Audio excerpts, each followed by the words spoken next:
Hello everyone and welcome to today's video. Today I am doing my updated 2026 US Senate map prediction, especially now just a little bit over about a week and a half since the 2025 elections. We have some new election results that have come out that have definitely shifted the results of this 2026 Senate map. Before we get fully into it, the first thing I'm going to do in mixing it up for this video is instead of doing it from west to east across the Senate map, I'm going to first do the two Senate elections that are quote-unquote special elections for this race.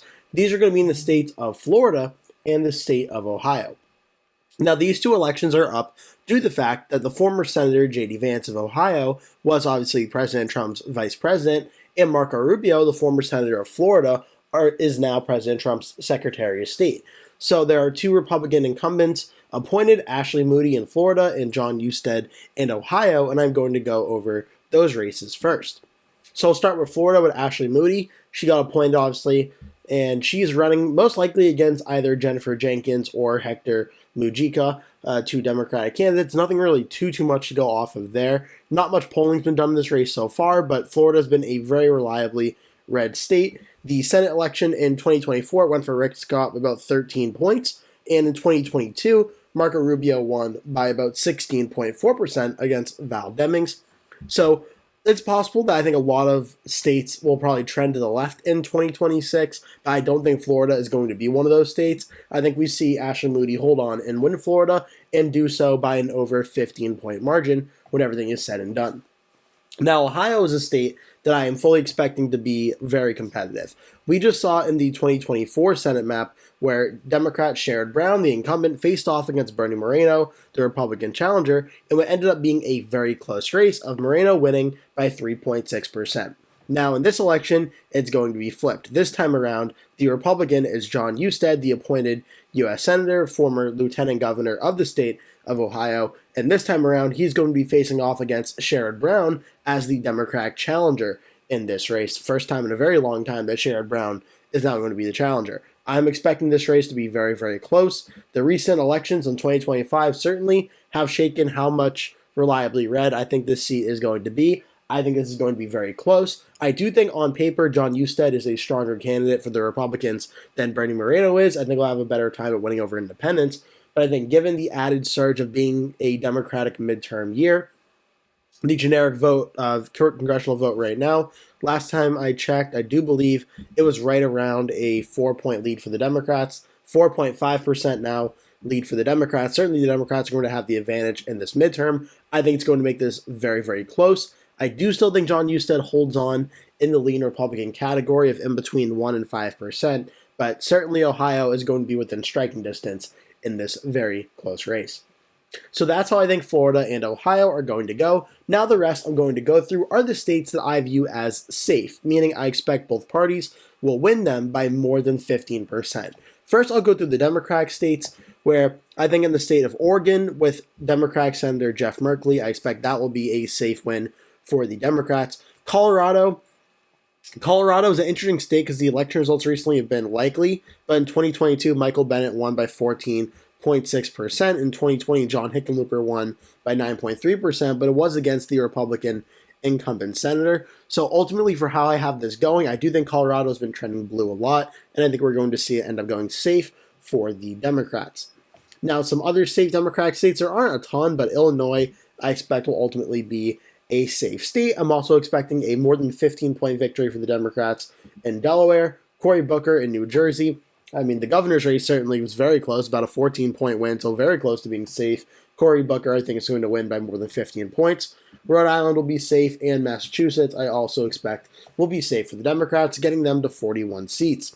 Now, all the safe states I have for the Republicans of 15 points or more, I think we're going to see Idaho be safe and Wyoming be safe for sure. Montana is going to be interesting because we just saw a very close Senate race in 2020 of around a 10-point win for Daines versus Bullock, and an extremely close race in 2024 of Tim Sheehy versus John Tester. So the recent election results have suggested a competitive race in Montana, but without any major notable Democrats in the race. I think we see Montana go safe for the Republicans.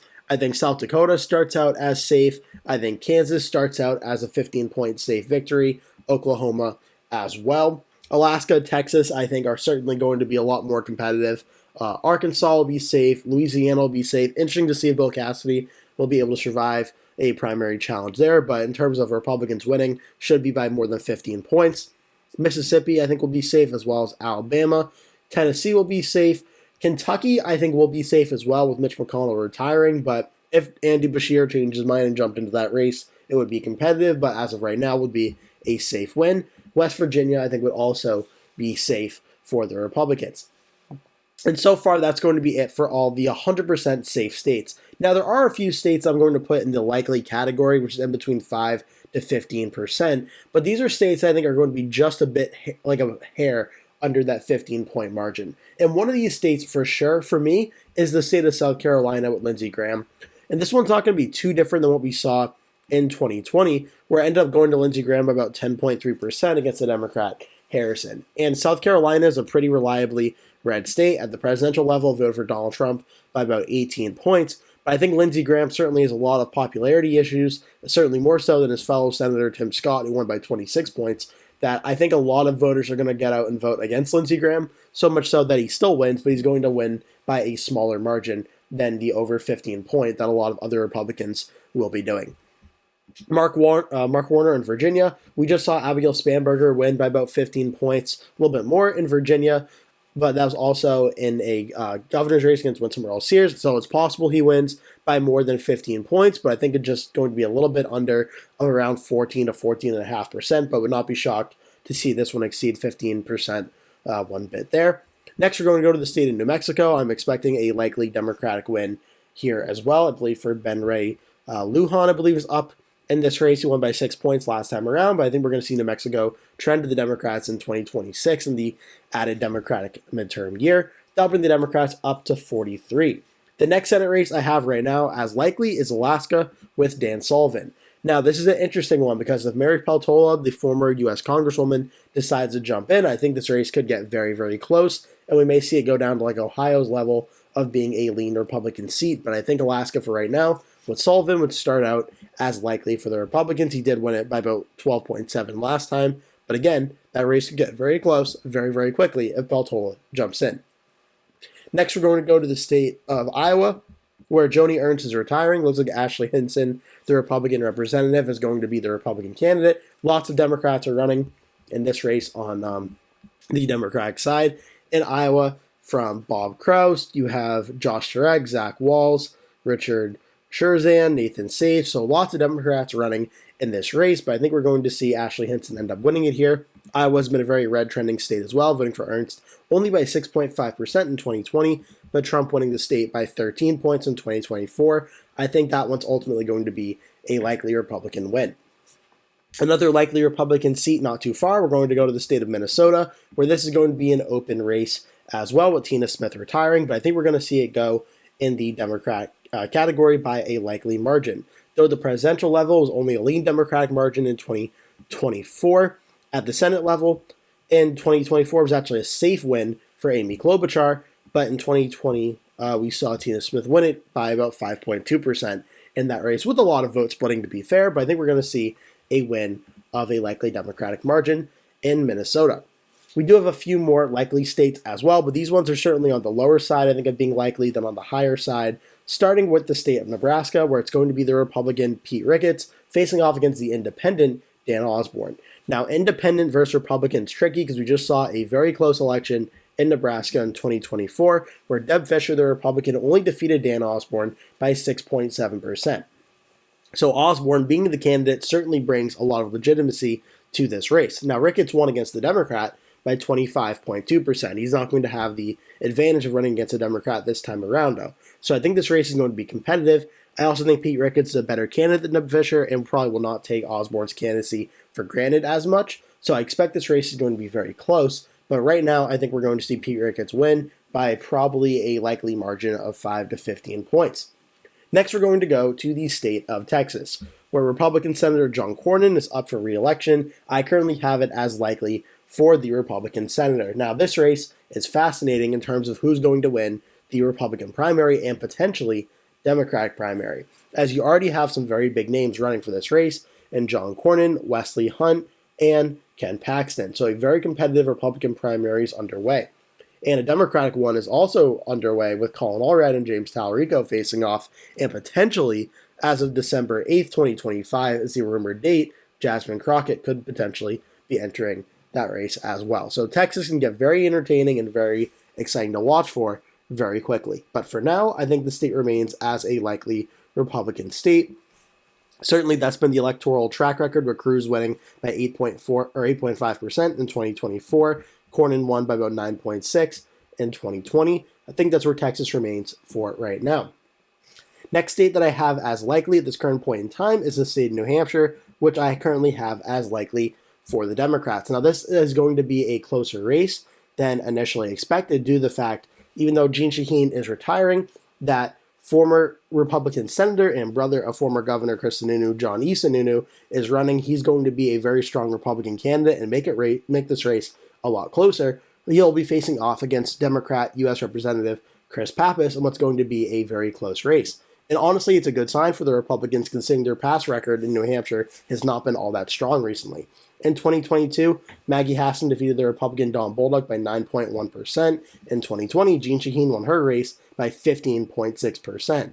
Now, at the presidential level, voted for Donald Trump by 2.8%, and the governor level voted for Kelly Ayotte, the Republican, by 9.3%. So at least at the local level, New Hampshire is open to electing Republicans, but at the Senate level, it's going to be a lot more of a tougher fight. Though Sununu does give the Republicans a rare opportunity at potentially winning this race, assuming he wins the primary against Scott Brown. But for now, I still think the Democrats are favorites to win by a little bit over 5 points in the state of New Hampshire.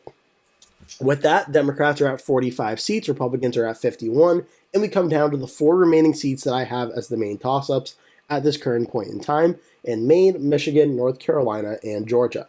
Now, this is going to be really, really fascinating because all 4 of these races are incredibly close at this current point in time. I'm going to start first this time with the state of Georgia. Now, Georgia is an interesting one for the fact that Democrat incumbent Jon Ossoff, who narrowly won back in 2020, is facing off against 3 potential Republicans in Buddy Carter, Mike Collins, and Derek Dooley. Now, Jon Ossoff has certainly lucked out in the fact he'll not have to face off against Governor Brian Kemp, who the early polling showed would make this race very competitive and potentially even win. Now, against Carter, Collins, and Dooley, it's been a lot different, where Ossoff has been leading in the early polls. In 2020, Ossoff won the runoff election by 1.2%. In 2022, Herschel Walker lost to Raphael Warnock by 2.8%. So Warnock defeated Walker by 2.8%. Now for president, Georgia swung back to President Trump in 2024, being by 2.2%, but not a very massive shift when you realize that only voted for Biden by 0.24% in 2020, when a lot of other swing states shifted more to the right in 2024 from 2020. Georgia only shifted by around 2.5% or so. So Georgia is certainly a state that's going to be important to watch for if the Republicans can take back. But as of today, I think the Democrats are narrowly favored to hold on and win Georgia and do so by a lean Democratic margin of in between 1 to 5 points. I think it's possible a runoff election will be needed, where neither candidate can break 50% on election day, but I think once it goes to a runoff, we see Jon Ossoff win by that lean Democratic margin. So that's the state of Georgia. Now to the state of North Carolina, where North Carolina is going to be very interesting as well. This is going to be an open race as Tom Tillis, the Republican U.S. Senator, is retiring. Now, this is going to be a race of Roy Cooper, the former Democratic governor, versus Michael Whatley, the former RNC chair, handpicked by President Trump to run in this race. This is going to be a very, very important and close race to watch for, one where the former Democratic governor, who is essentially as much of an A-plus candidate the Democrats could get for North Carolina, is facing off against Michael Whatley, someone with a lot of, I would say, national assets to run this race. He's going to have all the money he needs in this race, but it's going to be very close. North Carolina is perhaps one of the most pinnacle of swing states, voting for Donald Trump by 3.2% in 2024. At the Senate level in 2022, it voted for Ted Budd by 3.2%. In 2020, it only voted for Tom Tillis by 1.7%. Now, the biggest worry for the Republicans here is that North Carolina voted in 2020 for Roy Cooper by 4.5%, and in 2016, where Cooper defeated Republican Governor Pat McCrory by 0.22%. So, also the governor election in 2024 with Mark Robinson and Josh Stein certainly showed very strong results for the Democrats there. That was kind of a special case with Mark Robinson being the candidate. So ultimately, how this all shakes out for 2026, the comparison I've been using as a governor running against a senator for a while before Tom Tillis dropped out was Florida in 2018, where a governor of a state ran against an incumbent senator and narrowly won. Now it's an open race, and we'll have a former governor running against a Republican candidate. I think the Democrats have a little bit of an easier time to win in North Carolina. Still, being the first Democrat to win this race since Kay Hagan in 2008 is a very, very big deal. And I think the Democrats finally snapped their losing streak at the Senate level in North Carolina, winning this Senate race by around a 1 to 5 point margin at this current point in time. This one could certainly shift by November of 2026, but I think the Democrats right now are favored to win North Carolina by a narrow margin. Now we move to the state of Michigan, where Michigan's a very fascinating race in the fact that it's an open race, but the Republican and Democratic primaries are vastly different. Michigan, on the Republican side, we know that Republican nominee Mike Rogers from 2024 is running again. He has the endorsement of President Trump and is going to be the nominee. The Democratic side, it is completely wide open between U.S. Representative Haley Stevens, State Senator Mallory McMorrow, and Abdul El Sayed, who is the former public health professor and government official from the state of Michigan, from Director of Department of Health and Human and Veterans Services for Wayne County. So this is going to be a very competitive Democratic primary. The polling has shown essentially as much of a tied race you can get on the Democratic side. That is going to keep things very competitive and very, very open for that race. Now, Michigan's interesting because at the Senate level in 2024, its Senate race between Lisa Slotkin and Mike Rogers was super, super close. Now, at the same time, though, there's been a problem with Republicans voters, which is that when President Trump's at the top of the ticket, a lot of Republicans turn out to vote. When President Trump is not at the top of the ticket, a lot of Republican voters very loyal to the president end up staying home. In 2024, Mike Rogers came very close to defeating Lisa Slotkin. But we can look at the governor's race in 2022, not so much of a close race, a 10.5% win for Whitmer versus Dixon. Now in 2024, even though Trump won the state by 1.4%, it's going to be a mystery for the midterm election. Does the Republican get a similar amount of carryover support without Trump at the top of the ticket? While at the same time, having a divided Democratic primary could potentially boost the Republicans' chances of winning, as well as a unified front against the Democrats. So Michigan, I think, is going to be very close for how it all shakes out. But I'm expecting a strong Democratic midterm environment, and one that I think benefits the Democrats in Michigan enough for them to win by 1 to 5 points. Who ultimately wins the primary right now, I really think it's too early to say. Early favorites were Haley Stevens to win it in a lot of the early polls, but really I think any one of the three could certainly win it. But I think the Democrats win very narrowly in the state of Michigan. The last race we have right now is the Senate race in Maine, where Maine is going to come down to how this all goes with Susan Collins, the only Republican U.S. Senator now representing a state won by Kamala Harris in 2024, sort of the last Republican in a blue seat. Now, this is going to be interesting because the Democratic primary, there are a lot of candidates running, but it really comes down to Janet Mills versus Graham Plattner, who Graham Plattner already is having a lot of scandals come out against him that are definitely hurting his campaign and hurting his primary chances, despite when he announced a big enthusiasm surge in the first few weeks or so. Janet Mills versus Graham Plattner, how it all shakes out, is going to be interesting because it's certainly a conversation of which direction is the Democratic Party going. Janet Mills, if she were to become the Democratic nominee and U.S. Senator, would be, I believe, 79 or 80 on the day that she gets sworn in as a U.S. Senator, whereas Graham Plattner obviously is a lot younger than that. But there are concerns if Plattner becomes a Democratic candidate, can he actually win the general election? So how that all breaks down is going to be very important for this race. Now, Susan Collins won in 2020 against Sarah Gideon by 8.6%. Now, she only avoided ranked choice voting by roughly about 1 point. If that did go to ranked choice voting, I think we probably would have saw a closer result. For 2026, I think ranked choice voting certainly could be very possible, especially if we see a matchup of Collins versus Mills. So for this race right now, I do think we're going to end up seeing Collins versus Mills, and I think we're going to see Susan Collins very narrowly hold on and win this race by under 1 point once ranked choice voting goes into effect, very much so like the 2nd District from 2024 in the state of Maine. If we see the race go for Susan Collins versus Graham Plattner, I think we're going to see some of those scandals come out to light a little bit more, and I think we actually may see Susan Collins win by potentially 5 points in the state of Maine and give Collins a likely Republican win.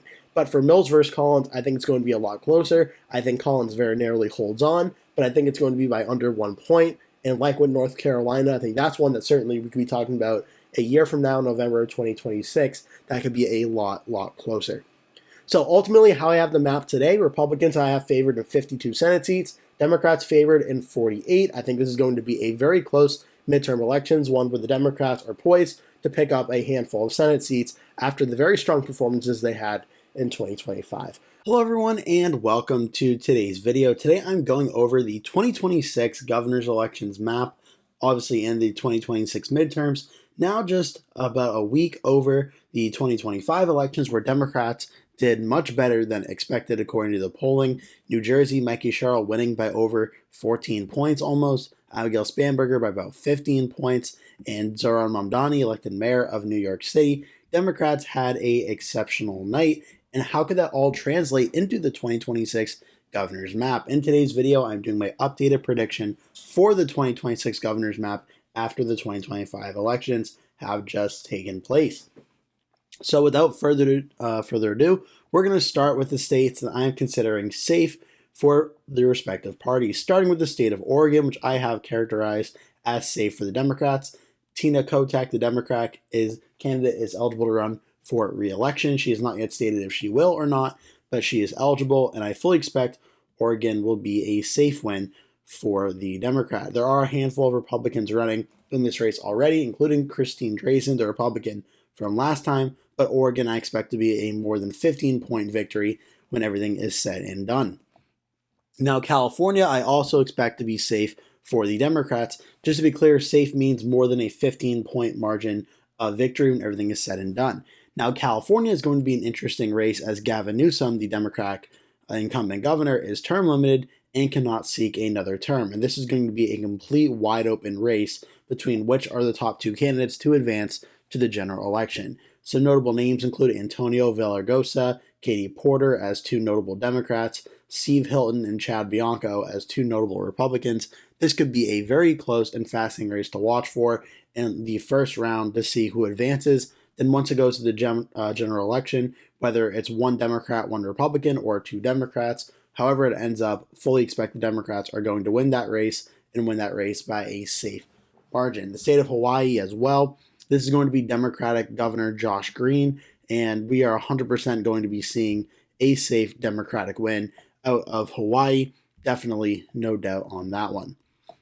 So all three of those states are considered safe at this current point in time. A next state that's sort of borderline between being a safe Democratic state, but I think would ultimately just exceed that 15-point margin, is the state of Colorado. Now, Colorado is an interesting state due to the fact that it is a term-limited governor in Jared Polis. He cannot run again, though the Democrats are running Michael Bennet, the U.S. Senator, for that race, with several Republicans running, including Barbara Kirkmeyer, the notable name in Colorado. Fully expect this race, though, will exceed 15% and will be a safe win for the Democrats when everything is said and done. So those are the four safe Democratic states out west. While we're doing this, we're going to go through the rest of the states and give the safe ratings to the other Democratic states just while we're going through on that right now. The next state that I think will be safe overall will be the state of Illinois with Democratic Governor J.B. Pritzker. He is eligible to run for another term, and I do believe he is doing so. Illinois, though, did not vote safe Democrat last time around. Now in the 2026 midterm election environment, which last Tuesday proved is going to be a very strong night for the Democrats, probably similar to 2018, if not even stronger. I think we're going to see J.B. Pritzker win the state of Illinois, the solidly blue state, by a very large margin, and that will ultimately be more than 15% margin of victory. The next state that I currently have considered safe is the state of Maryland with Democrat Governor Wes Moore. Now, this is a state that I am fully expecting to be safe as long as former Republican Governor Larry Hogan does not run for this race. There are a lot of Republicans currently running in this race against Wes Moore, who is running for re-election. If Larry Hogan enters, there is some potential this race could get competitive, but for right now, fully expect Maryland will be safe for the Democrat governor. Pennsylvania, I think, is in the likely Democratic category now, so I will be skipping Pennsylvania and New York and jumping into Connecticut, where Ned Lamont, the Democratic governor, won by a very large margin last time around.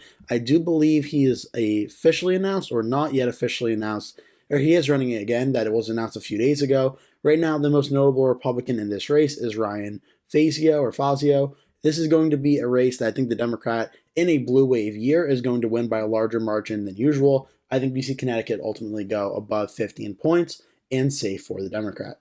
Neighboring Rhode Island, I think, will also be safe for the Democrats. An interesting situation is developing in the state of Rhode Island where the Democratic Governor Dan McKee is not too particularly popular in early approval polling in the Democratic primary. Helena Foulkes, a American businesswoman and Democrat, obviously is running for the nomination and could have a realistic shot at primary challenging successfully Governor Dan McKee. So that could be something to watch out for. But as for the general election, fully expect Rhode Island will be a safe win for the Democrats.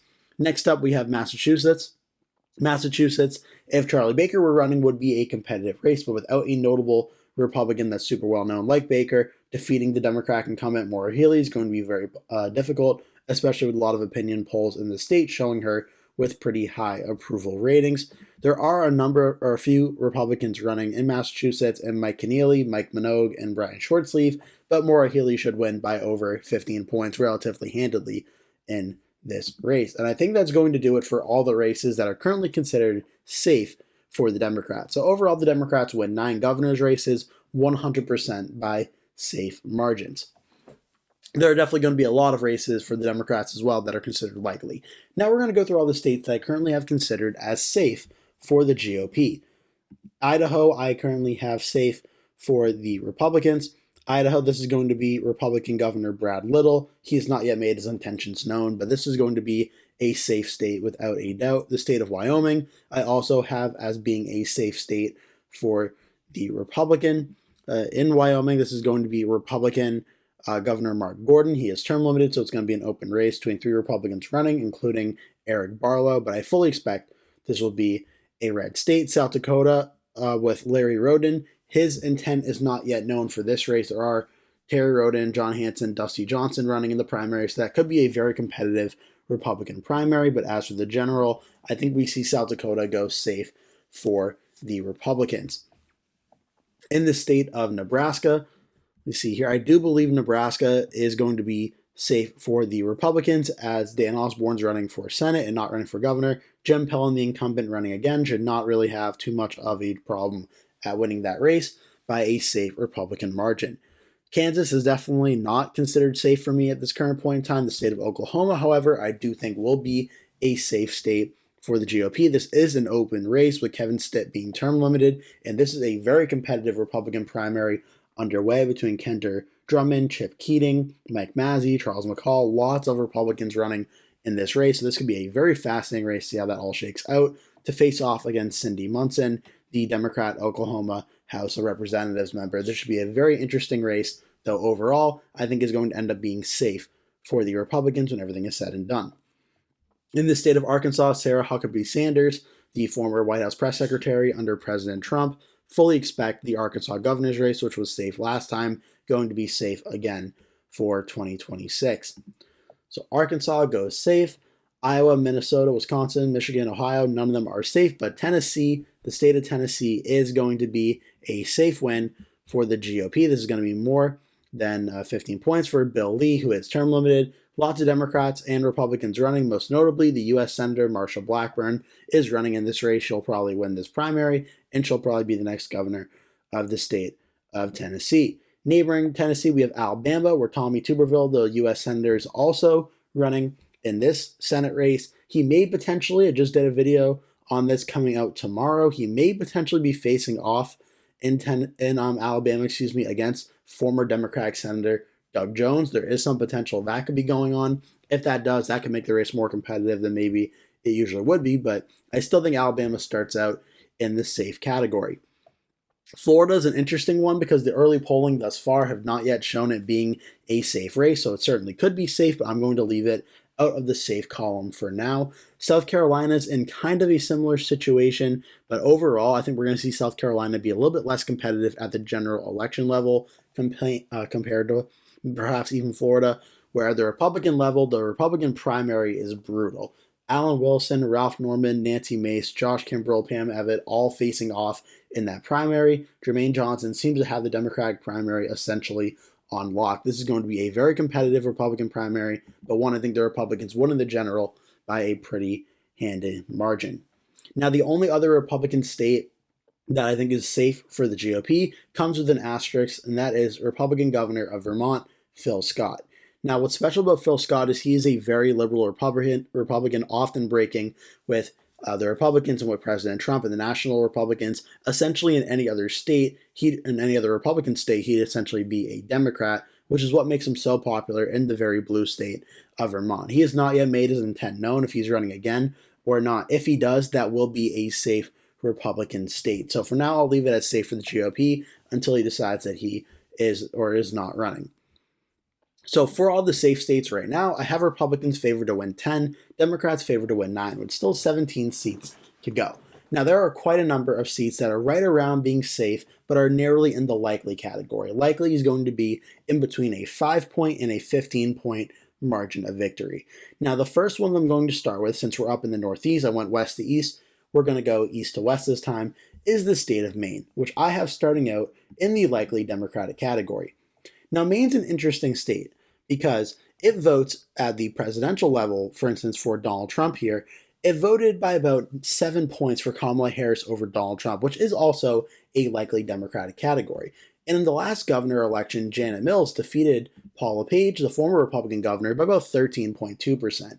Now, what's interesting for this race for 2026 is Maine is going to be an open race. So that gives the potential for Democrats and Republicans to emerge in this race. The Democratic primary is very competitive between Angus King, Troy Jackson, Hannah Pingree, and Shanna Bellows as well, the Secretary of State. So that primary is pretty messy going on as well.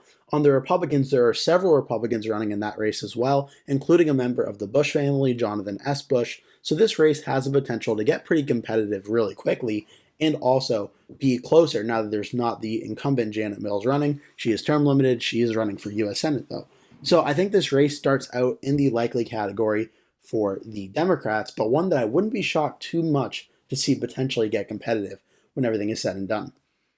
Next, we have the state of New Hampshire, which I currently have as likely for the Republicans. Now, New Hampshire is interesting in the fact that this is Republican Governor Kelly Ayotte.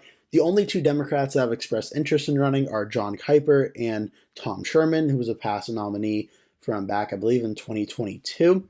Now, what could be interesting in this race is there's some reports the White House is not happy with Kelly Ayotte not ratifying a new House map to try and give the Republicans an extra House seat for 2026. And very close Trump advisor Corey Lewandowski could potentially be running against Kelly Ayotte in a primary to try and defeat her as sort of a rebuke of not helping them redistrict and gerrymander New Hampshire's map. Now, Kelly Ayotte, more of a, I don't know if moderate's the right word, but more of a traditional Republican in the sense of like the Sununus, of the Bushes and such, that made a lot of New Hampshire Republicans very popular in the state that are not necessarily MAGA Trump Republicans, helped Kelly Ayotte win by a pretty large margin back in 2024, where New Hampshire does 2-year terms. She wins against Democrat Joyce Craig by 9.3% on the same ballot when Donald Trump loses to Kamala Harris by 2.8%. So Ayotte, being a Republican who breaks with Trump sometimes and does what she believes is right for New Hampshire, but not necessarily for the National Republican Party, gives her an added bonus in the granted state. So much so that I think she starts out in the likely Republican category. Now we have the state of New York. New York, this is Democratic Governor Kathy Hochul, and I think she starts out in the likely Democratic category. Now this race has a very interesting development that just happened a few days ago, where U.S. Representative and close ally of President Trump, Elise Stefanik, has officially announced her candidacy in this race. Without any other notable Republicans entering this race, I fully expect Elise Stefanik will be the Republican nominee and will face off against probably Kathy Hochul, who is getting primary challenged by her own lieutenant governor, Antonio Delgado, but fully expect Hochul will win that primary. Now, Hochul's interesting because her approval ratings last time around in 2022 were not very strong. And for most of 2023 and 2024, her approvals were also not strong. In the most recent polling from, I believe, Morning Consult, they did show her approval ratings actually going up a bit, now being a net positive and not being one of the lower governors in the country anymore in terms of approval rating. So that does give her an added bonus heading into an election year. Now in 2022, she only won against Lee Zeldin by 6.4%. But this was also in the 2022 midterm, which was during Joe Biden's presidency. Now during Donald Trump's, I think it's more likely than not we see Hochul outperform this margin, as the overall voter sentiment is going to be more pro-Democrat than pro-Republican, unlike 2022, which in most instances would have been reversed. Now, Andrew Cuomo won back in 2018 by 23.4%. I don't think we're going to see that, but I think Hochul could probably win this race by around 9 to 10 points at least in the right election environment, which puts New York in the likely Democratic category. So that's where New York begins. Now we're going to look at the state of Pennsylvania with Democrat Governor Josh Shapiro. This race for me starts out as likely for the Democrat. Now, Pennsylvania is interesting. This is Josh Shapiro. He's facing off against Stacey Garrity, who is an American politician from Pennsylvania and ran for treasurer against the incumbent Democrat a few times ago. She is definitely a much stronger candidate than Doug Mastriano on paper and so far in election pedigree. Now, that being said, Josh Shapiro is also the governor of Pennsylvania and holds a very strong approval rating. And it does need to be mentioned that last time he did beat Mastriano by 14.8%, narrowly falling short of that 15-point margin. Now, this time around, it will be in a midterm election more beneficial to the Democrats than the Republicans, like in 2022. But at the same time, Stacey Garrity, I think, is a better candidate than Doug Mastriano is. So what this means is essentially, I think we see a race where Shapiro versus Garrity ends up being a sizable Democratic win, but not a blowout landslide Democratic win. Something around like a 9 to 10 point victory, which is certainly very impressive for Shapiro and the Democrats, but not one that the Republicans can't recover from down ballot as much as like a Mastriano race would have been. Where if Doug Mastriano became the Republican nominee, I think it would break 15% pretty easily and be a safe win for the Democrats. So I think Shapiro wins re-election, and he does it by a likely Democratic margin. Next, we're going to move to the state of Ohio. This one is an open race. This is a very interesting one. I currently have it starting as likely Republican. Now, in this race, Republican Governor Mike DeWine is term limited, and this is going to be Vivek Ramaswamy, the Republican, facing off against, as of right now, Amy Acton. Now, there is a possibility that Tim Ryan, the former U.S. representative, could jump in this race, and that could make the Democratic primary very competitive. And from there, whether it's Acton or Tim Ryan that emerges, early polling shows a very tight race that Amy Acton's narrowly leading, but certainly that one could get very close. Now, for the general election in Ohio back in 2022, it was a 25-point win for Mike DeWine. But in 2018, when he first got elected, it was only a 3.7% win. Now, Vivek Ramaswamy in the early polling is showing to be a pretty competitive election. It does not look like he's going to win in a blowout one bit. So I think a likely Republican win in Ohio right now is where the race starts out. Next, we'll go down to the state of Florida, and this one I currently have as likely Republican. Republican Governor Ron DeSantis will be term limited and cannot seek a third consecutive term, and this race right now is looking to be a win for the Republican Byron Donalds in the Republican primary. The only potential thing that could upset that would be if DeSantis' wife, the First Lady of Florida, Casey DeSantis, enters the race and could give Byron Donalds a very strong fight in that Republican primary. But as of right now, she is not running, so it becomes Donalds versus likely Democratic nominee, either David Jolly or Jerry Demings, with former Democrat Jason Pizzo also running in the general election. Florida's been one of the most Republican trending states in the country the last few cycles, and I think it's possible we see the race break 15% margin of victory, but with an independent candidate running, I think we may see a few votes split off, which leads to like a 13 to 14 point win for Donalds when everything is said and done. Now, the next state that I have as likely at this point in time is the state of Minnesota. Minnesota, this is Democratic Governor Tim Walz, who you may remember that name. He was the running mate for Kamala Harris last year. He is eligible to run in Minnesota for a third term, and he is doing so. Now, there are a lot of Republicans running against Tim Walz in the Republican primary to face him, from Kristen Robbins, Brad Kohler, Scott Jensen, the nominee from 2022, Lisa DeMuth, the Speaker of the Minnesota House of Representatives. There are a lot of Republicans who want to run against Tim Walz. Now, Tim Walz won last time by 7.7%, and he'll be running in an election environment much stronger than 2022.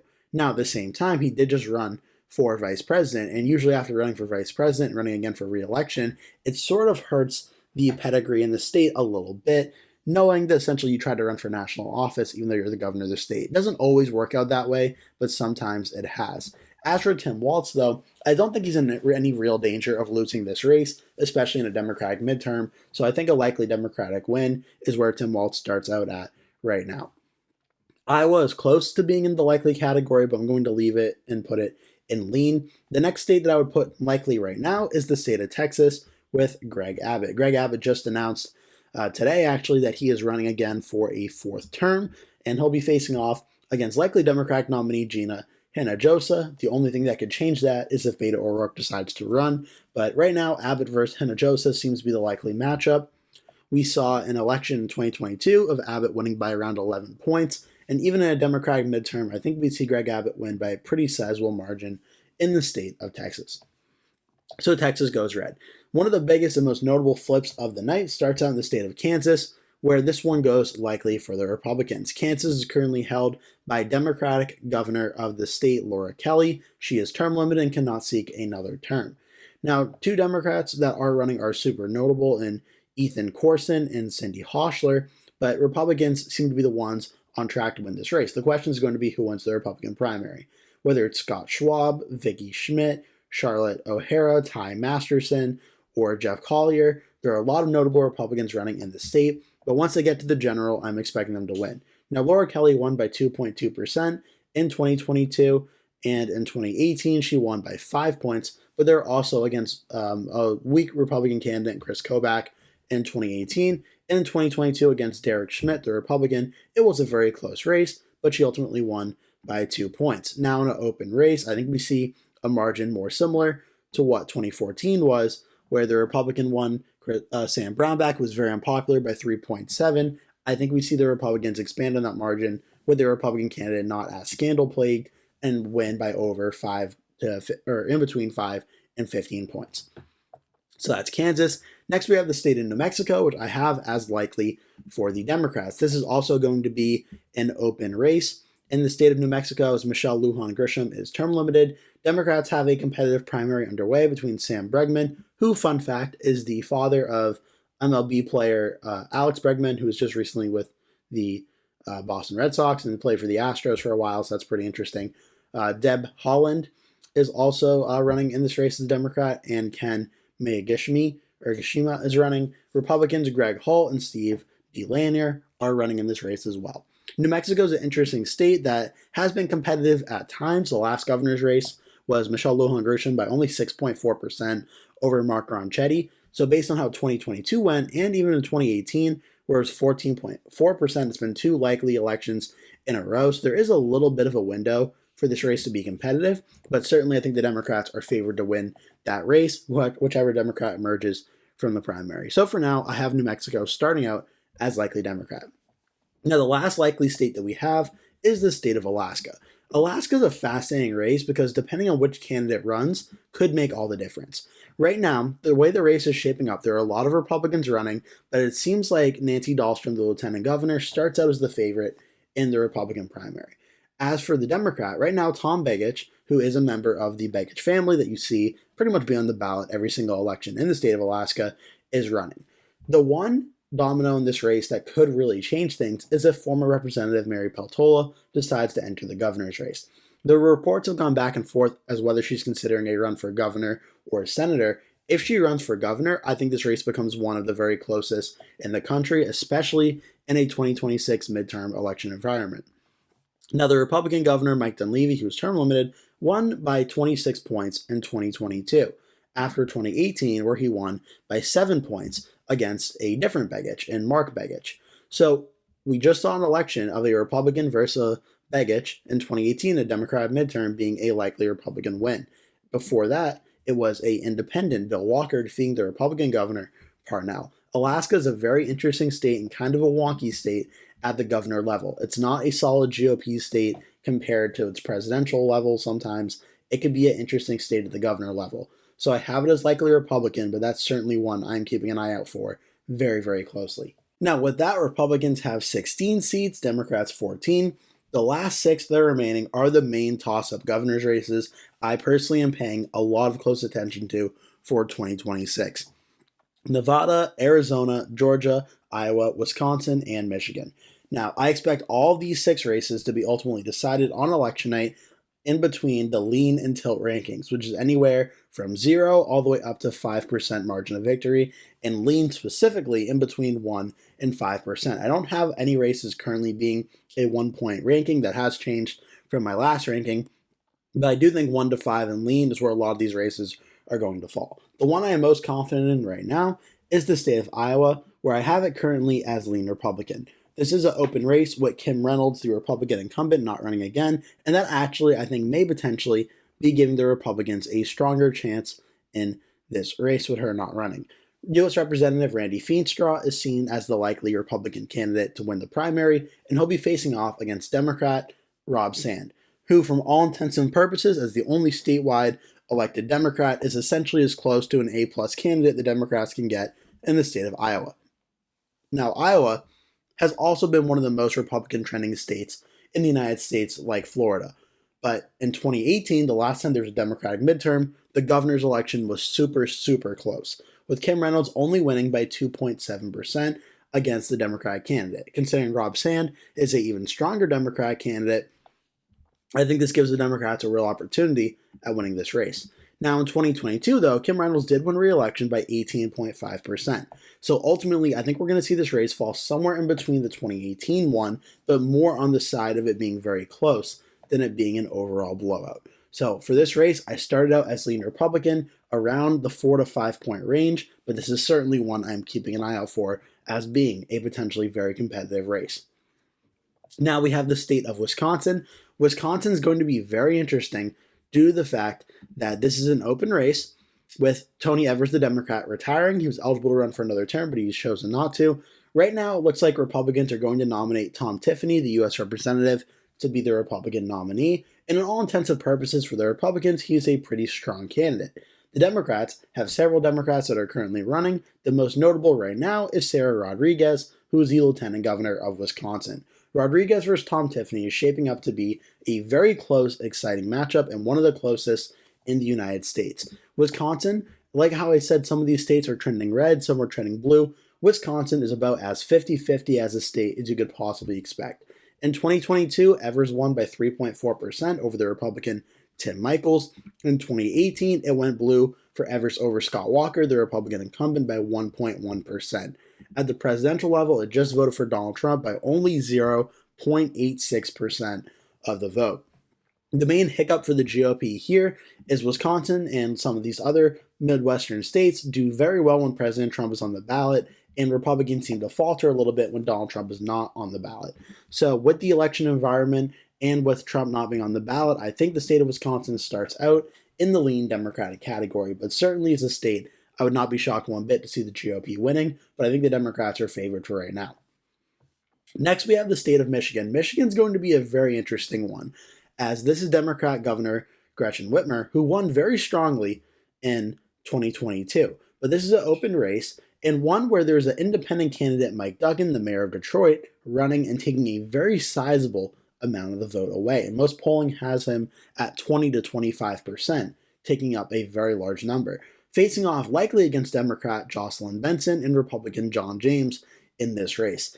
This one's going to be very close because how much vote does Mike Duggan take away from Jocelyn Benson and from John James is going to be the question when everything is said and done. Can Jocelyn Benson get to that 40% number? Because that's probably what she's going to need to win this race when everything is said and done. It's going to be very close, but this one seems to be trending a little bit in the Republican direction in recent weeks.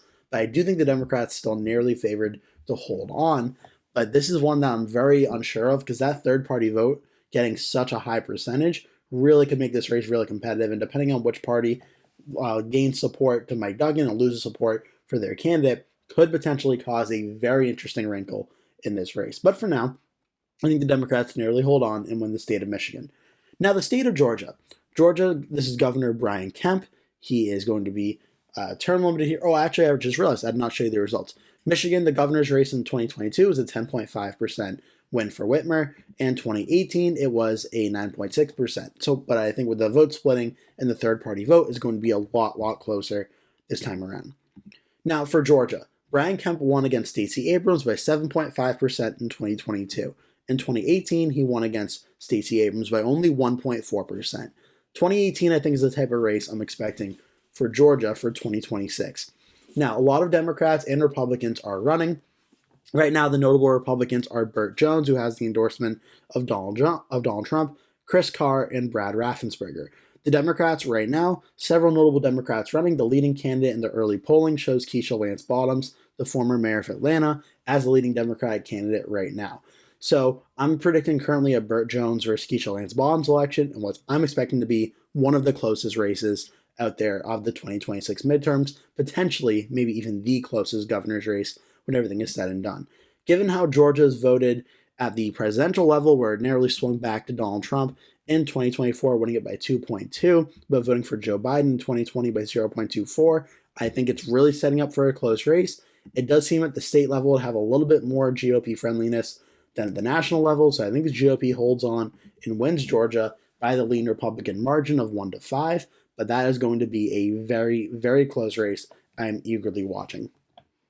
Next up, we have the state of Nevada. Nevada, this is going to be Republican Governor Joe Lombardo. He is running for re-election. He is facing off, in all likelihood, against Democrat Attorney General Aaron Ford, and possibly the most known election matchup for the last few months now, where Aaron Ford announced a pretty while ago, like a year ago, that he was running, and we know it's going to be Ford versus Lombardo. There is the possibility former Governor Steve Sisolak could make a run on the Democratic primary, but until that happens again, pretty sure it's going to be Ford versus Lombardo. Now, this race in 2022 was very close. Lombardo defeated Sisolak by 1.5%, defeating the governor, Lombardo getting 48.8% of the vote.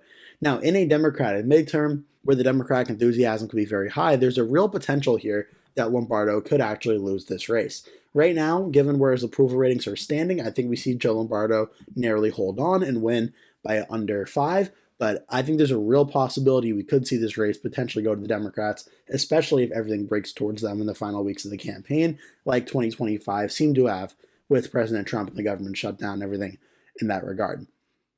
Lastly, and I saved a very important one for last, we have the governor's race in Arizona, where this is Democratic Governor Katie Hobbs. She is facing off against Republican Andy Biggs, Dave Schweikert, and Karen Taylor Robson.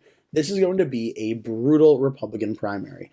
Andy Biggs and Karen Taylor Robson both have the endorsement or a co-endorsement of President Donald Trump. So these two are fighting it out in the primary for a while now, and now Republican Representative Dave Schweikert has joined the race as well. Ultimately, how this all shakes out, we're going to have to wait and see, but the early polling shows Andy Biggs has the lead in the Republican primary. Now, Republicans in recent elections in Arizona that have been very pro-President Trump have had a really bad luck in these races. In 2022, Kari Lake lost to Katie Hobbs for being considered too close to Trump and being too extreme. She lost a very narrow race, 0.67%. At the presidential level, however, though, Donald Trump just won the state against Kamala Harris by 5.5%. But don't forget, in 2020, Donald Trump lost the state by 0.31. At the Senate level, 2 Senate elections in a row now, Kari Lake lost by 2.4% in 2024. 2022, Mark Kelly defeated Blake Masters, another one of those very pro-Trump Republicans, by 4.9%. And in 2020, the special election, Mark Kelly defeated Republican Martha McSally by 2.3%. And in 2018, Kyrsten Sinema defeated McSally by 2.3%. Certainly, the hot hand in Arizona seems to be the Democrats, but at the presidential level in 2024, President Trump is hoping to put a stop to all that. Ultimately, how this shakes up is going to be very interesting, especially if it's Katie Hobbs versus Andy Biggs, as you have a very conservative, one of the most conservative members in the U.S. Congress, facing off against the Democratic governor of a swing state that voted for Donald Trump by 5.5%.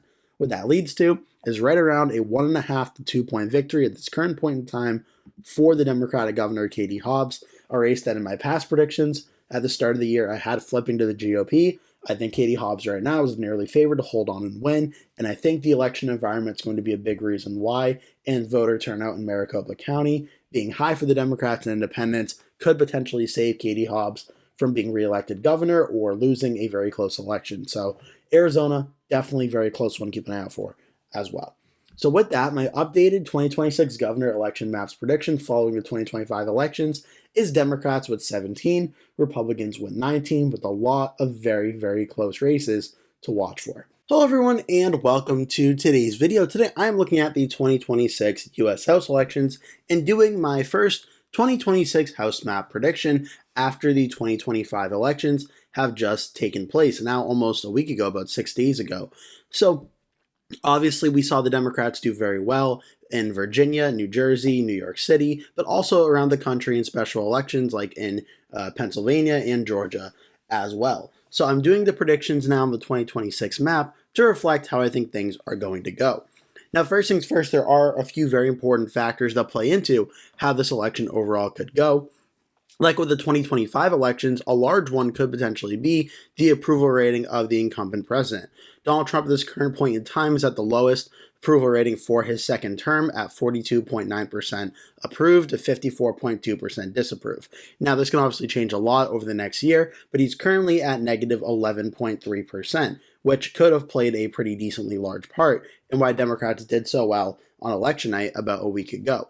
Another important characteristic also, especially for the House elections, is the generic congressional vote, where Democrats are now currently leading over the Republicans 46.1 to 42%. Now, a 4.1% win for the Democrats is actually the largest number we've seen in a pretty long time for this metric.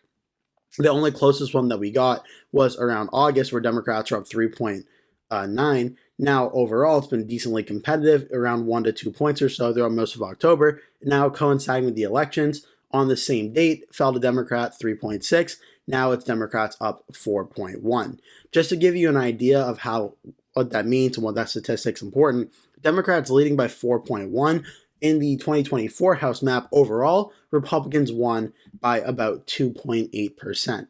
So going from 2.8 for the Republicans up to 4.1 for the Democrats would overall be a shift of roughly 6.9% towards the Democrats from 2024 to 2026 on the House level. So in 2024, when the Republicans won 220 House seats, Democrats won 215, everything remaining equal on the same map, Democrats would win 235, Republicans would win 200.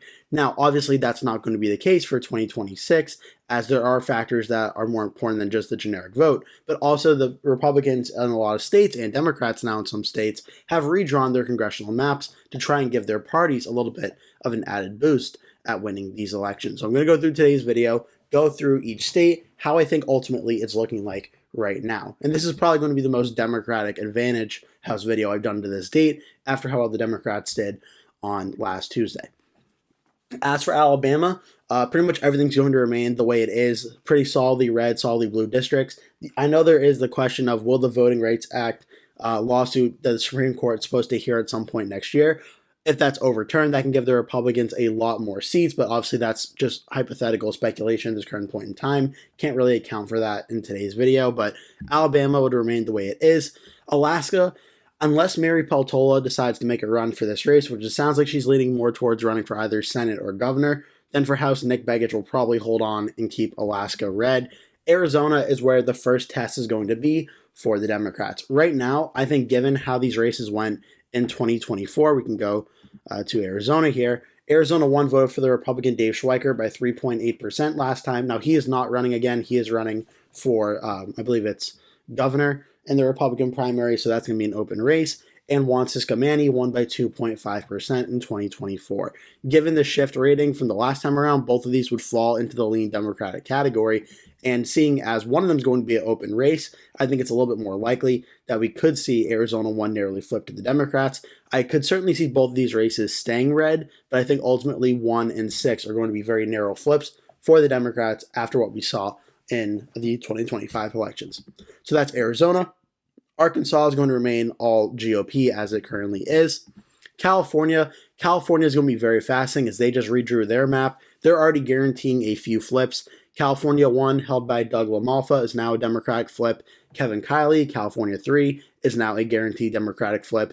We also have down here, Darrell Issa, California 48, is going to be very, very close. In the 2024 election, before the map was redrawn, his district went red by 18.6%. Ken Calvert was 3.4 in California 41. Now the map has been redrawn, so it's definitely a different ball game here. As for how it's going to go, I think Darrell Issa probably narrowly loses re-election. It's still a toss-up, so he has a chance to win. But I think given how California is likely going to turn out and vote, I think it may be like a California 45 situation where ultimately things are very, very close. But I think we see California 48 narrowly flip to the Democrats in that scenario there. Overall, in California 45 would likely stay blue as well. As for the two really close races up in the middle of the state, you have Adam Gray in California 13 and California 22 with David Valadao.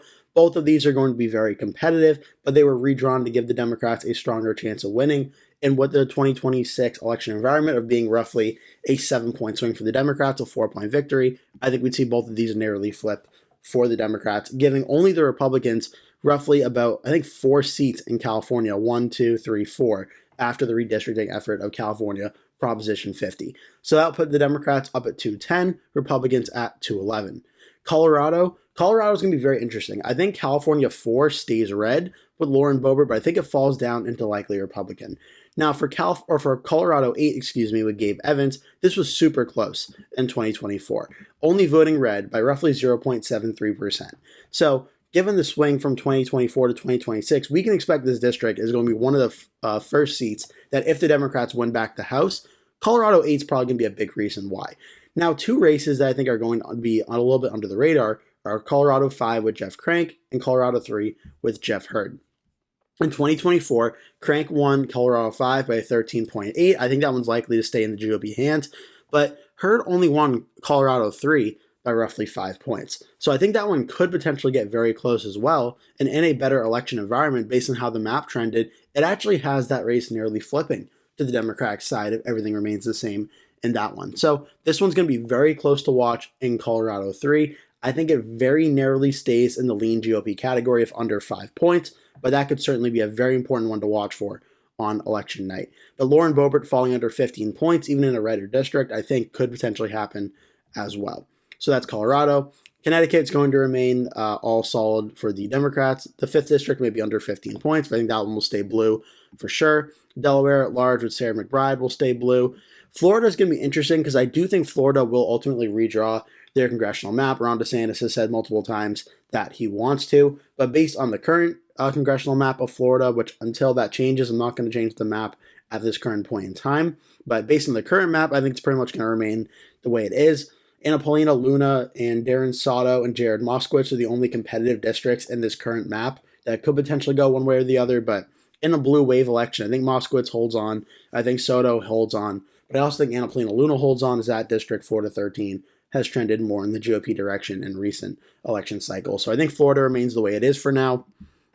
Georgia overall, the way the districts are drawn, there aren't too many competitive ones. Again, if the map changes with a Supreme Court ruling next year, that may affect it, but based on the current map, I think it remains the way it is, all solid GOP or solid Democrat. Hawaii, both districts will remain solid Democratic there. Idaho will remain solid GOP. Illinois is going to be interesting because J.B. Pritzker's also talked about potentially redrawing the map. I think one of his top targets is one of the 3 Republican seats in Illinois 16, Illinois 15, and Illinois 12. I think the most likely district would trying to draw in some of these greater Chicago areas and try and draw out Illinois 16 in all likelihood. But again, until that changes, I think this map stays essentially the same that it is. Indiana's fascinating because President Trump and Vice President J.D. Vance have been really strong going after Indiana, trying to get them redraw their map. The number 1 target for them is Indiana 1 with Frank Mervyn, and that is certainly one. There's been some maps talking about trying to draw out Indiana 7 with Andre Carson, but I think if that does happen, it's more likely going to be Indiana 1 that ultimately flips. But then again, like with Florida, even though I think it's going to get redrawn, at this current point in time, it has not yet been redrawn. So based on the current map, I think it stays in the Democrats with 2 seats and the Republicans with the other 9. So that's Indiana. Iowa is going to be very fascinating to watch because you have a very close race in Iowa 1 and a very close race in Iowa 3. Both of these in 2024 were very close. Marinette Miller-Meeks only won by 0.19% against Christina Bohannon, and Iowa 3 Zach Nunn won by 3.8% in that race. Based on the trends map, both of these are projected to be for Democrats if the map shifts the exact same way it did from 2024 to 2026 with everything else being equal. So this is certainly two districts the Democrats are hoping to win. I disagree in the margins from the map. I think we see Iowa 1 go lean Democratic, which is under 5, but more than 1.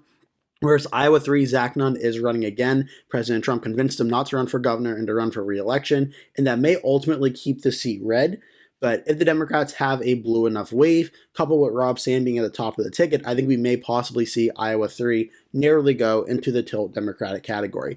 It seems a little bit crazy as Iowa's become much more of a red state in recent election cycles, but we did see this very similarly happen in, I believe it was 2018, where the map obviously was a little bit different, but we had Iowa 3 being blue in 2018, Iowa 3 was blue in 2020, and then Iowa 3 flipped red in 2022 only by 0.69%.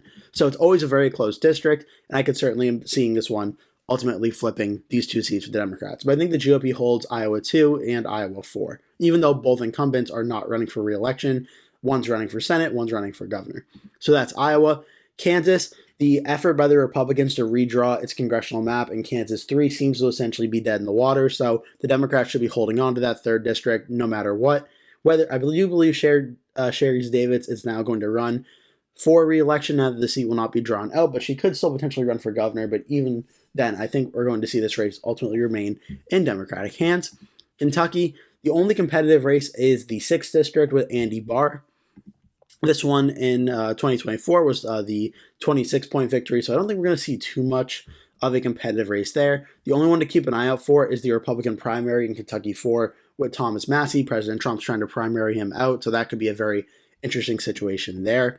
Louisiana, the way this map is drawn, these two districts will be safe for the Democrats, the rest all safe for the GOP. Now for the state of Maine, we know the 1st district is going to be a safe win for the Democrats. Maine 2, however, is characterized as a flip, going from blue to red, as Democratic incumbent Jared Golden, who's more of a moderate member of Congress of the Democratic Party, is not running again, and this 2nd district is a pretty red, reliable district. It voted at the presidential level for Donald Trump in 2024 by about 9 points, and as a video I did a few days ago going over this district, even when it ultimately voted for Janet Mills in 2022, when it was Paul LePage versus Janet Mills, LePage still won this district by 2 points. So we're going to be seeing Paul LePage, the former Republican governor, facing off against either Matt Dunlap or maybe another Democrat, but I think this race ultimately goes red. I do think it goes a little bit under 5 points, or right around 4.5%, because I do think there will be a pretty strong Democratic wave, but I do think it stays red for the Republicans and flips from blue to red. Maryland, again, the 1st district, if they want to try and redraw the map and get that one out, that could be a possibility, but for now, the map is going to remain the way it is. Massachusetts, every single congressional district is going to remain blue, not really any races that are going to be competitive in 2026. Michigan has a handful that are going to be pretty competitive.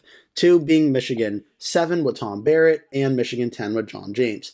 Now, Barrett is running for re-election. John James is not. This is going to be an open race in those 2 districts. Michigan voted for Tom Barrett by 3.7% in 2024, John James by 6.1%. Now, both of them were very close in 2022. Lisa Slotkin won it by 5.4% against Tom Barrett, and in 2022, John James won by 0.49%. So both of these could ultimately be very close. I think it's more likely than not we see the Republicans hold on to Michigan 10 of these 2 districts if they are going to hold on to one. And given the election wave environment, it does project Democrats would very narrowly flip Michigan 6 and win Michigan 7. So as for the map right now, I personally think the Democrats win back Michigan 7, especially if it's a big enough wave for Tom Barrett to go down. I just do narrowly think, even without John James in this race, I think we're probably going to see a very close win for the Republicans in Michigan 10. When you look at the Cook PVI for this district overall, it is Republican +3, so it's going to be right around that number of flipping or not flipping, but I think the Republicans barely hold on there. But I do think Michigan 7 does flip back to the Democrats. So now that's Michigan and Minnesota. The only competitive district of note is going to be Minnesota 2 with Angie Craig, who is not running again. It is an open race. But again, given the election environment, I do expect this district will remain for the Democrats. Mississippi is going to remain 3 for the GOP, 1 for the Democrats there. Missouri, we already know there's going to be a flip. One of the Democrats' districts in the 5th with Emmanuel Cleaver has been redistricted and will be a solid win for the GOP. So now there's only one Democratic district in the state of Missouri. That was one of the first gerrymandering redraws we saw in this redistricting cycle. Montana, I expect both Montana 1 and Montana 2 will remain to the GOP. The first district may be the more competitive of the two, but I think they'll both remain in Republican hands. Nebraska, the only district that's usually competitive, is Nebraska 2 with Don Bacon. This has been a top target of the Democrats for a few cycles now. It voted for Don Bacon by 1.9% over Tony Vargas in 2024. For president, Kamala Harris defeated Donald Trump by 4.7% here. Don Bacon's also more of I'd say establishment Republican, breaking with his own party and criticizing his own party, which may have helped him actually win re-election a few times now. Now I think we see this district ultimately flip to the Democrats in 2026. We may even see it happen by more than 5 points when everything is said and done. This could be one where the Republicans may try and redraw the map to try and stop them from losing this district, but unless that happens, I think we're going to see Nebraska too flip for the Democrats.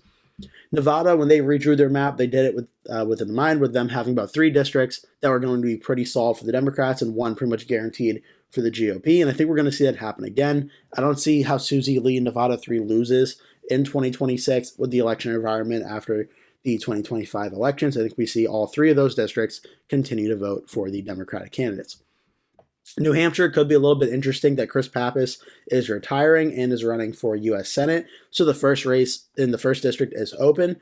But again, this is also a race where the daughter of Jeanne Shaheen, Stephanie Shaheen, is running on the Democratic side. The early polling shows she's likely to be the nominee. The Republican primary is currently wide open without one clear GOP leading candidate. Also, when you look at the Cook PVI of this district, Chris Pappas turned what was once a Trump +2 district, then an even district, now Democrat +2. I don't think there's any way the Democrats are going to lose this one in 2026. Both will remain in Democratic hands. New Jersey, which we just talked about for a while now, is going to be very interesting because one district is up that could be competitive in New Jersey 9, but one district we know for sure will be competitive is Tom Keene in New Jersey 7. Now, Tom Keene won in 2024 by about 5.4% against the Democrat Altman, but he won for the first time in 2022 against the Democrat Tom Malinowski by 2.8%. Now, overall, though, we saw a massive shift towards the Democrats in the 2025 New Jersey governor's race, including in some of the areas that this district represents. Sussex County voted 59-40 for Chitterelli, 59-41 in Warren, but Hunterdon County only voted 52-47. Morris County voted 50.2 to 49.3 for Sherrill over Chitterelli. So these key areas that part of the district does encompass did trend significantly towards the Democratic side, which could potentially hurt Tom Keene's chances at winning re-election here. Now, according to the shift map overall, it would be about a lean Democratic win. So as for how this goes in 2026, I think there's a very real chance that New Jersey 7 ends up being one of the closest races of the night, where just given the election tilt, I think we barely see New Jersey 7 narrowly flip to the Democrats, and sort of a shock of New Jersey's not exactly the toss-up state Republicans were hoping it was going to be. I think the proof of that might have been election night. It could potentially still stay red, but I think this is going to be a very close race in the midterms to watch out for in New Jersey 7. New Mexico, the only competitive race is New Mexico 2 with Gabriel Vasquez, who won this race in 2022 by 0.7 and 2024 by 4.2% against the Republican Yvette Harrell. Now, this is overall a even race, but given the election environment, I think we're probably going to see a win here of right around 4.5 to 5 points, if not maybe a little bit more, going into the likely Democratic category.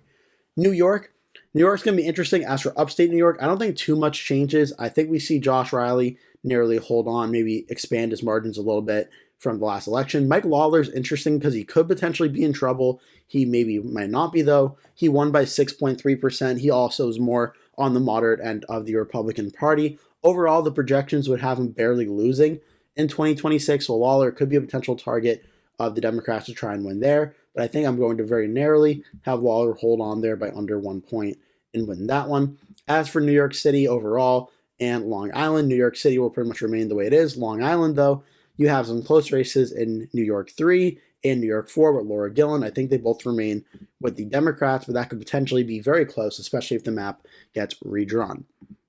North Carolina, there's already an automatic Democratic flip here. In North Carolina, one with Don Davis, it was a pretty decently strong Democratic district in 2024, voting, no, it's pretty close, 1.7% over the Republican Buckhout. In 2022, it voted blue by 4.7%. That was more the election I was thinking of. Now it's been redrawn to being more of a Republican district, and we're probably going to see Republicans win there in North Carolina and keep an extra GOP seat. North Dakota at large will stay red. Ohio, they've redrawn the congressional map where now Marcy Kaptur seems to be a little bit in trouble of losing this time around in 2024. The new map for Ohio lists it at Republican plus 10.5 based on the Trump margin from 2024. So even with the shift from 2024 to 2026 being in the Democratic favor, we should still see this race probably be a win for the Republicans of at least 1 to 5%. So Ohio 9 stays as lean for the Republicans. Ohio 13, however, got kind of redrawn to being more of a Democratic reliable district to guarantee Ohio 9 would be a little bit more of a solid Republican one, and Ohio 1 would become more competitive. I think Amelia Sykes overall ends up winning by a likely Democratic margin. Ohio 1 is going to be really interesting for how this one plays out. It voted for Greg Landsman last time around and went Republican by only 1.9% in 2024. It got redrawn to being more of a competitive district that the GOP could win, but one where I think with the election environment, I think with the Democrats narrowly will hold on here and kind of be like, hey, the Republicans dropped the ball of trying to draw out two very competitive seats in Ohio. I think it will narrowly go to the Democrats for this race. Oklahoma will remain the way it is, Oregon as well. As for Pennsylvania, Pennsylvania is going to be a very important one to watch for, especially after the elections where the Democrats did very well in the state Supreme Court elections. It's also going to be coinciding with the governor election versus Josh Shapiro versus Stacey Garrity. Depending on that election matchup, if Garrity can keep it close, Republicans may have a chance at keeping all these competitive races. If Josh Shapiro wins another blowout election like he did against Mastriano in 2022, this could be a scenario where the Democrats sort of run the table and win very large here. The district I think is most likely to flip is PA 7 with Ryan McKenzie, which only voted for him by about 1 point in 2024. It was a lean Democratic win back in 2022. The ratings have it as a likely Democratic win for 2026 on the flip, but I think it's going to be pretty competitive even with Shapiro running. I think PA 7 does ultimately narrowly flip though. PA 10 with Scott Perry, it was pretty reliable in 2022, voting for 7.7% for Scott Perry, but then 2024 was only a 1.3% win. With the shifts in this race, I think this may ultimately be the one where the Democrats sort of catch the Republicans sleeping, and we see Scott Perry narrowly lose this race and sort of one of the, there's always a shocking election loss, like we had Bob Casey in 2024 in Pennsylvania. I think we may see Scott Perry in 2026 as a shocking election loss. The last one is PA 8, where Rob Bresnahan voted by 1.6% over Matt Cartwright in 2024 after voting by 2.4% for Cartwright in 2022. I think this one's going to be very close. Again, the shifts show this one becoming a likely Democratic win, and I think we see a very narrow Democratic flip in Pennsylvania 8.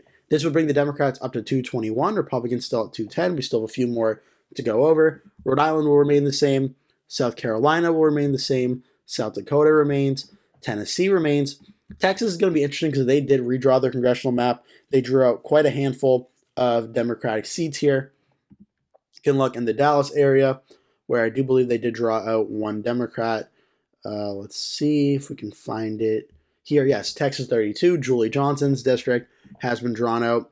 In the Houston area, Al Green's district has been drawn out. He is running, I believe, for a different race.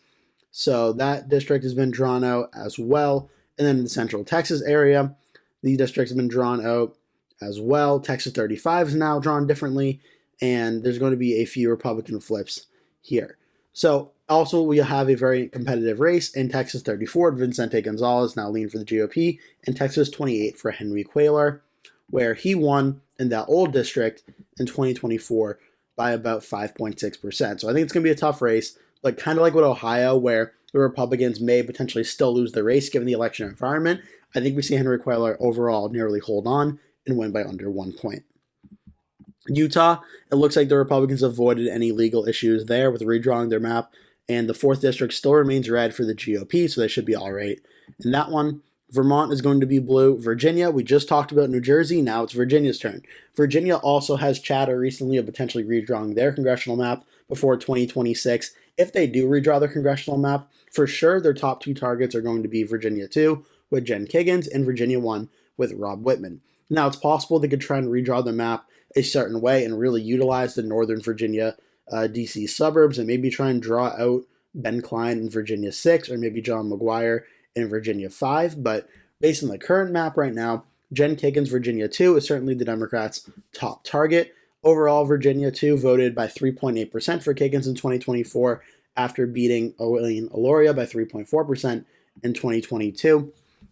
Now, the Virginia Beach area, depends on the race you looked at, it voted pretty blue in the governor's race, 55-45, Chesapeake 56-44, and the attorney general's race, it still voted blue, but it was a lot closer, 50.3 to 49.5. So I think that Jen Kagan's could be a very strong candidate in this race and a strong contender to keep this one in the Republican hands. But overall, given the election environment, I think it'll be a little bit too strong based on how turnout went last time, where I think we see the Democrats narrowly flip this race by under 1 point, especially if Elaine Aloria does jump into this race to try and get her old seat back. We could see this one potentially narrowly flip. As for the Virginia's 1st district, I think for now Rob Whitman is still decently safe at holding on there, but that could be an important one to watch for. Washington, the only competitive race going to be out there is Marie Gluesenkamp-Perez, more of a moderate member of the Democratic Party as well. But given how the election environment's projected to be, I think we see her win, and by a pretty comfortable margin. Lastly, West Virginia is going to be safe. Wisconsin, the last competitive race with Derek Van Orden. This is a top target of Democrats, has been for a few cycles now, voted by 2.7% in 2024, I believe, against Rebecca Cook, the Democratic candidate. Won't load, but that's okay. Against Rebecca Cook, she's running again. Going to be a very close race. The margins have it shifting to lean Democratic, and I think we see something where it's about a 1-point Democratic win. So following the 2025 elections, right now I have the House map looking something like this, where Democrats win about 225 House seats, Republicans currently scheduled to win 210, giving the Democrats a narrow House majority, but certainly a larger House majority than the Republicans have right now. You need 218 seats to hold the majority, so the Democrats have from 218 to 225, roughly about, 7 to 8 House seat majority in the U.S. House, and would play a pretty decently sized role in stopping a lot of President Trump's agenda. Now, obviously, the elections just happened, and we're seeing essentially President Trump and the Republican Party at their lowest approval ratings in the year of 2025 thus far. So this could certainly change in the next 11 months or so, or 12 months or so, heading into the midterms. But at this current moment in time, and based on how the current congressional maps are drawn, I personally think the Democrats are favored to win back the House. And even with the redistricting efforts of several GOP states, the Democrats are still on track to win back the House and pick up quite a number of seats. And this isn't even like a Democrat best case scenario either. There are some seats I gave to the GOP that I think the Democrats could certainly win. Now, if the Republicans do turn things around and can improve their numbers and get the government open again and such, we may see a turnaround maybe, and the Republicans could have a path to winning the House back in 2026. So it's all subject to change, but right now, first prediction after the 2025 elections, I think we'd see Democrats get 225 House seats, Republicans getting around 210. I hope you enjoyed this video. Make sure to like and subscribe if you did. Stay tuned as I have other election predictions coming out over the next few weeks or so that I think you're going to enjoy seeing. Thank you so much for watching. Hope to see you in a future video.